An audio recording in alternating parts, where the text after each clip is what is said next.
Té de tío ronco, cristianismo y progresismo. Hola, ¿qué tal? Este es té de tíos. El plural ahora se ha agotado porque aquí mi sobrino desde que está casado no quiere salir. Es un tema pues muy elevado para mí. Ya. Se me ocurrió lo siguiente, queridos amigos, y entraremos en polémico en el aire, me parecería interesante. Honesta y humildemente, solamente quiero plantear algunas ideas que tengo sobre estos temas, ¿no? Como decir, puntos cardinales que siempre tengo por la manera en que yo personalmente veo el mundo, ¿no? Desde mi propia formación o deformación o malformación o lo que fuera de las cosas que he leído. Porque al final, yo pienso lo siguiente, ¿no?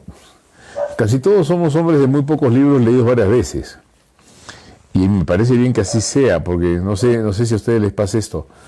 En realidad son pocas las ideas fuertes que uno termina teniendo en la vida. Yo quería compartirles un poco estas ideas, ¿no? Muy a brochazos o en trazos gruesos, por decirlo así. La idea del progresismo y el cristianismo, ¿no? Lo primero que hay que decir es que el progreso es una noción cristiana, es imposible, judeo-cristiana, ¿no? Es imposible concebir el progreso en la perspectiva de una historia lineal, donde todo comienza, ni comienza ni termina porque es circular, ¿no? La lógica circular, la lógica de los pueblos agrarios, pegados pues al ciclo anual de las estaciones, o de los ciclos de los astros, es una idea que no admite la lógica del progreso. La lógica del progreso es la idea que viene del judeocristianismo, de que el mundo tiene un inicio y tiene un final, una plenitud, un pléroma que decían los antiguos. Entonces, eso es lo primero que hay que decir. O sea, la idea de progreso no es una idea que el cristiano deba rechazar en sí misma, ¿no? De hecho, Ratzinger, en Introducción al Cristianismo, habla de esos paradigmas, el paradigma del progreso como un paradigma que tiene una raíz cristiana.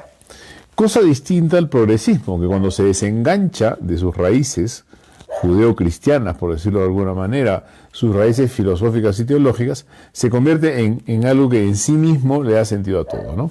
Todo lo nuevo, todo lo progresivo es lo valioso, lo importante, y sobre todo que es una idea bien de fondo, y es que tiene que desaparecer lo antiguo, lo tradicional.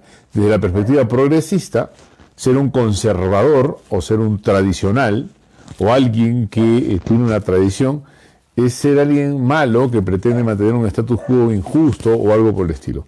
Y ya funciona casi como un mito, ¿no? O sea, todo lo que sea progreso es bueno, todo lo antiguo es malo, ¿no? Lo cual en realidad es una manera bastante, ¿cómo decirlo? No sé si yo diría inmadura de ver la vida, pero sí diría deficiente, incompleta, inconexa, ¿no? Esa lógica disruptiva que todo lo nuevo es bueno porque es nuevo, ¿no? Esto, ojo, no estoy hablando de política también, estoy hablando en todo caso, si el hombre es un son politicón, todo es política, y está bien, pero también toda política es la plasmación de una filosofía, de una cosmovisión, de una Weltanschauung, como se dice en alemán, o como se pronuncia, no sé. Pero es como que estas dos tendencias que hay, ¿no? Lo progresivo, lo de izquierdas, lo de no tener ningún orden, lo de prohibido prohibir. Probablemente su expresión más fuerte haya sido el mayo del 68, con esta cantidad pues de eslogans tan fuertes, ¿no? Prohibido prohibir, la imaginación al poder, ya los viejos pasan y los jóvenes son dueños del mundo y todo ese asunto, ¿no? Que en realidad se marca muy fuerte en el 68 con la revolución sexual y con todos estos asuntos que cualquiera que más o menos puede estudiar el siglo XX los va a seguir con bastante claridad, ¿no? El pacifismo, el hipismo, el afán incluso de reconstruir un mundo nuevo, que dicho sea de paso también es una tendencia muy vieja, o sea, ha pasado muchas veces en la historia, ¿no? Yo recuerdo por lo menos 3 o 4 divisiones de la historia en 3 que tienen la misma idea, ¿no? Por ejemplo, la que todos conocemos, la edad antigua, la edad media y la edad moderna, ¿no? La antigüedad sería la edad clásica, una edad de luz muy bonita.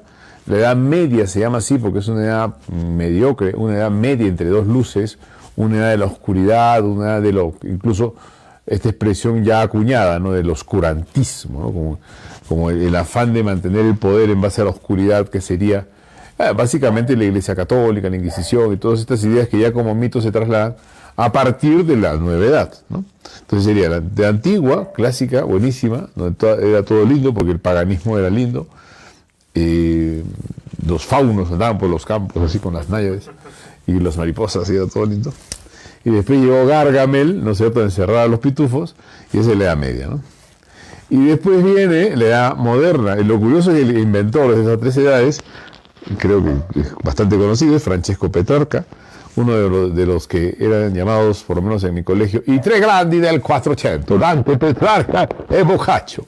Bueno, Petrarca es el que inaugura esta idea de la Edad Moderna, ¿no? Pero es un poquito sospechoso, ¿no? Porque si usted le pregunta al señor Petrarca, ¿cuándo empieza la Edad Moderna? Y Petrarca te contesta, con me e i miei compagni. O sea, la Edad Moderna empieza con Petrarca. No, pues, o sea, la Edad Antigua, la Edad Media, y la Moderna empieza conmigo, más o menos es la idea, ¿no? Diría yo que es un poco exagerado.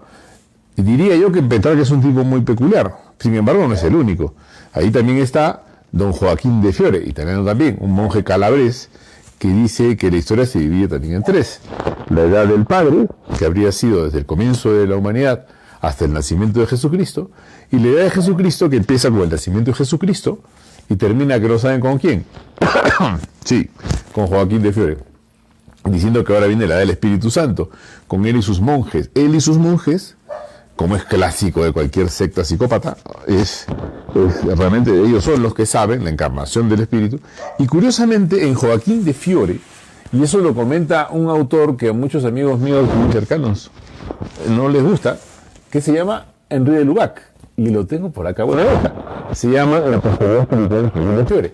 Y de Lubac hace un trabajo muy interesante, casi monumental, explicando cómo esta idea de Joaquín de Fiore es un marxismo del siglo XIV. Imagínense ustedes la alucinación. O sea, porque Joaquín de Fiore habla de un estado de perfección donde ya el mundo no tendrá problemas, ¿no? En Petrarca está el afán de un mundo nuevo que reconstruye la antigüedad. En Joaquín de Fiore está la idea de un mundo nuevo que es para el cual los dos anteriores fueron preparación, ¿no? Entonces uno dice, bueno, ya, dos locos en la historia. Pero aparece otro más. Bueno, nuestro querido amigo Augusto Comte, ¿no? Auguste Comte, que es, como también probablemente pueden googlear, el fundador de algo que se podría llamar el positivismo. Dicho sea de paso, como esto esté de tíos, y yo soy un tío y no sé qué sobrinos hay, ni que hayan leído los que están detrás de la cámara, por si acaso el positivismo no tiene nada que ver con ser positivo, no. El positivismo es una época en la cual las ciencias positivas terminan siendo el criterio absoluto de realización humana. En verdad es un gran sueño tecnologista. Y este señor dividía la historia también en tres. Augusto Comte decía que había una edad religiosa o teológica, que es como, si hiciéramos el paralelo con Petrarca, la edad clásica, y si hiciéramos el paralelo con Joaquín de Fiore, la edad del Padre, ¿no? Una edad teológica. Después viene la edad metafísica, ¿no? Que sería la edad donde el ser humano ya comienza a pensar más o menos de una manera ya más materialista, más realista, por así decir. Y finalmente viene la edad positiva. Ya que no saben, amigos, con quién comienza la edad positiva, a ver, hagan juego con Augusto Comte. O sea, Comte dice, empieza conmigo y mis inventos. Lo más curioso del asunto, y eso lo comenta también, mis lecturas también son esas, Henri de Lubac en El drama del humanismo ateo, que es un libro que recomiendo mucho porque es un diagnóstico bastante fino de lo que pasa con el ateísmo. Y él menciona a Comte, y Comte, curiosamente, como se da cuenta de que no puede desaparecer el tema religioso, que lo positivo, o sea, la ciencia en sí misma no puede terminar de explicar la realidad humana, y que de lo religioso no se sale, no lo puede borrar, inventa una religión, hace una iglesia positiva. Incluso, la anécdota está contada en ese libro, le manda una carta al Papa para que el Papa admita que el cristianismo es como un antiguo testamento del positivismo, del cual él sería el nuevo Papa. Sí, o sea, da risa, pero también ganas de llorar. O sea, no se sabe si el Papa contestó alguna vez, me parece que es León XIII. Puede ser León XIII o Pío X, uno de ellos. Porque Comte es finales del XIX, principios del XX. Bueno, entonces, Y hay una tercera persona que plantea la historia en tres. Y uno dice, bueno, ya, listo, se acabaron los locos. No, amigos, la imaginación humana es inagotable. Bueno, este no es tan famoso, o fue famoso como esos booms que aparecen, que se llama Alvin Toffler, un libro bastante leído también cuando yo era chico, que se llama La Tercera Ola. Y Alvin Toffler divide el mundo, obviamente, también en tres, la historia en tres. Una edad agraria, porque su perspectiva es absolutamente económica. Entonces, la edad agraria empezaría pues con los albores de la humanidad y terminaría en la revolución industrial. La segunda edad sería la industrial y la tercera edad sería la edad de la información, que es en la que estaríamos ahora, ya que no saben con quién comenzó, con el que se dio cuenta, con el furbo de turno, que dijo yo me he dado cuenta y los demás no. Y esa edad de la información empieza con quién, con Alvin Toffler. Bueno, en realidad esas ideas de un progreso continuo y de lograr un paraíso sobre la tierra siempre han fracasado y han terminado convirtiéndose en monstruosidades, ¿no? ¿Por qué? Porque los seres humanos somos humanos, o sea, es imposible construir un paraíso en la tierra. Esa lógica de un tercer estado que es ya la perfección la tomó tal cual el marxismo que prendió en Rusia, ¿no? O sea, el marxismo que en realidad fue, no, yo no sé, me atrevería a decir, justo la vez pasada conversábamos con Vela, pero el marxismo hecho ruso, o sea, el comunismo ruso, toma todas las ideas de Marx, que también tienen la misma lógica, ¿no? O sea, empezamos con una lucha de clases, pasamos a una tiranía del proletariado para llegar al paraíso del proletariado. La idea calcada de Joaquín de Fiore en el tercer estado y en la concordia, ¿no? Pero es una idea bien loca la de Joaquín de Fiore, la concordia. Joaquín de Fiore lo que hace es leer el Antiguo Testamento, o sea, la edad del Padre, a la luz del Nuevo, pero no como quien ve figuras, como es la clásica lógica de la teología, sino como quien ve repetido el tipo, ¿me entienden? O sea, Abraham ha como aparecido de nuevo en el cristianismo y va a aparecer de nuevo en su época. O sea, básicamente él sería una especie de nuevo patriarca. Esa es la idea del concordismo de Comte. Evidentemente, como les decía, estoy haciendo líneas gruesas, ¿no? Hay miles de razones por las cuales Comte termina pensando así. Además, es la lógica de la pobreza y de la espiritualización del cristianismo, que a veces tiene mucho más de platónico y de gnóstico que de cristiano, ¿no? Porque siempre ha habido esta idea de construir un paraíso en la tierra. Claro que hay paraísos más psicopáticos que otros, ¿no? Por ejemplo, el ejemplo clásico de Jim Jones, que quiso hacer el paraíso en la Guayana y terminó haciendo que se suicide, y al que no se suicida, lo suicidaba él, porque había decidido que se podía alcanzar el cielo en la tierra, ¿no? O ya una cosa más macabra o más creepy, como dicen los chicos, lo de Charles Manson, ¿no? Que también, o sea, como ya el mundo se acababa, las ideas apocalípticas también tienen mucho que ver con eso, ¿no? Que también son ideas cristianas. Pero el cristianismo, a diferencia de todos estos intentos sectarios de un mundo puro acá, siempre leyó el Apocalipsis como un libro de revelaciones cuya aplicación no podemos hacer tal cual. Anticristos han habido desde que Cristo es Cristo. O sea, Caifás es el anticristo. Pilato es el anticristo, o sea, en el sentido de que no quiere un Cristo, pues, o sea, porque existe Cristo es incómodo, ¿no? Y así, ¿no? Entonces, yo creo que la lógica de un progreso, de un estado humano superior y perfecto en esta tierra, es una deformación del cristianismo. ¿Por qué? Porque el cristianismo no es un espiritualismo, o sea, no es una fuga de la realidad, sino más bien su enfrentamiento. Pero un enfrentamiento de una realidad que no es solamente la material o económica, sino que es la realidad humana. Entonces, el cristianismo siempre será esperanza, ¿no? Siempre será, en una expresión que hay que entender bien, un ya pero todavía no, ¿no? O sea, una vieja expresión de Oscar Cullmann en el Concilio Vaticano II, que puede ser complicada, pero también puede ser muy interesante para decir lo que realmente ocurre con el cristianismo. O sea, la gracia de Dios no es una noción futurista que va a construir una comunidad de hombres y mujeres perfectos en este mundo. La gracia de Dios es una divinización del hombre, es una naturaleza divina que se une a la humana en la persona humana. Justamente estoy ahorita dándole vueltas a una investigación, bueno, que la tengo en la cabeza hace tiempo, ¿no? Y esto sí es un poco loco de decirlo, de pensarlo, pero que me parece también totalmente ortodoxo. Si en Cristo tienes una persona y dos naturalezas, tú y yo somos personas humanas, tenemos naturaleza humana, y la naturaleza divina es la gracia. Y actuarán de tal manera, exactamente igual como lo dice Calcedonia, sin cambio, sin división, sin mezcla y sin separación. Entonces, el cristianismo no habla de una humanización del cielo, sino de una divinización del hombre. O sea, que no va a ocurrir acá. La idea del santo, del hombre santo cristiano, es la idea de un hombre que sabe que es imperfecto. Es más, lo sabe mejor que nadie. Y sabe que no va a construir acá una especie de cielo en la tierra.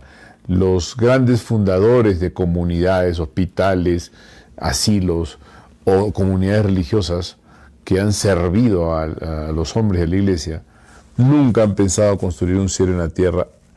Y cuando han pensado, los que han pensado eso, que su comunidad era mejor que las otras y que ellos tenían una verdad más profunda que los demás, en ese momento se convirtieron en secta. Es como, no sé, cuando la mujer de Lot se voltea y se convierte en sal, o uno miraba la medusa, la gorgona, y se convirtió en piedra. Eso es lo que pasa cuando uno olvida que somos pecadores, que somos débiles, y que no vamos a poder construir un paraíso en la tierra. No vamos a poder construir un país perfecto. Podemos construir con nuestros esfuerzos un país mejor, pero solamente ocurrirá en la medida en que ahondemos en nuestras tradiciones también. Por eso decía, o sea, la lógica progresista de que todo cambio es bueno, en verdad es bastante absurdo y bastante infantil, ¿no? Yo personalmente, yo soy un católico conservador. Yo les pasaba conversando con un amigo que él es bastante de izquierdas, yo le decía eso con total honestidad, y es mi amigo, lo quiero mucho, pienso muy distinto, y me parece totalmente válido, o sea, porque yo sí creo que hay cosas que hay que conservar, y no estoy sosteniendo estructuras injustas ni un status quo injusto, porque yo creo que más bien las injusticias son traiciones a esos valores, el valor de la familia, ¿no? El respeto de la mujer por el hombre, del hombre por la mujer, el cariño a los hijos, el cariño a la patria, la vieja pietas, ¿no? Que es el querer el lugar donde nací para hacer de este mundo un mundo un poco más justo, buscando el bien común. Parece que eso es algo absolutamente natural que no debería desaparecer. Es más, ni siquiera creo yo que en mis amigos más progresistas haya desaparecido. Es más, citan el progreso de cara a alcanzar eso, ¿no? Entonces, yo creo que el diálogo sobre esas cosas es sumamente importante, entre la tradición y el progreso. Las dos cosas creo que tienen que ir de la mano. Eso por hoy se me ocurrió poderlo comentar. Si tienen algo que decir, comentar, discutir, criticar, bueno, yo encantado. Aquí estamos y aquí estaremos siempre en Té de Tíos. Nos vemos en la próxima. Gracias.